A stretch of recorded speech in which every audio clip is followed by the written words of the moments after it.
Pour flatter l'oreille, vous n'avez pas votre pareil. Le talent est loin d'être si vilain. Quant à votre chagrin, regardez d'abord les étoiles. L'air est froid, elles sont pâles.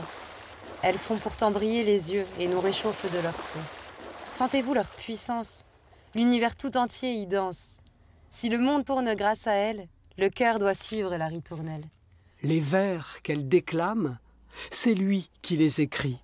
Antoine Legris, qui fut triathlète de haut niveau, s'imagine vivre un jour de sa plume. Plus que la natation, le sport en général et l'écriture, c'est vraiment les deux univers où je me sens bien. En fait, on se vide la tête, on arrête de réfléchir, on pose tous nos problèmes. Au final, c'est le drame qui fait écrire.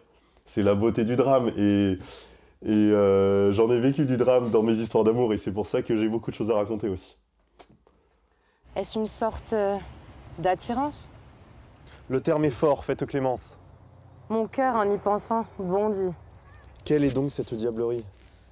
Quand il était ado, le compétiteur rêvait d'être Rimbaud. On n'est pas sérieux quand on a 17 ans. Ce vers l'a marqué pour la vie. Ma philosophie de vie, c'est que la vraie maturité, c'est d'assumer sa jeunesse. Je trouve qu'il faut garder son âme d'enfant. Ça, c'est hyper important aussi pour écrire, pour imaginer, pour rêver. Allez, on relance, 10 dernières secondes. À 27 ans, il s'est réfugié dans un autre espace-temps. Avec la Covid, l'éco-anxiété, la guerre, une partie de sa génération ne s'imagine plus d'avenir. Pas lui. Antoine veut rester combatif face à l'adversité. J'essaye tout le temps de positiver, de relativiser. Donc oui, on s'en prend plein la tronche. Mais c'est hyper important de garder le sourire, de faire face à l'adversité. Et ma devise, c'est passion et panache. Il faut être super passionné dans tout ce que tu fais.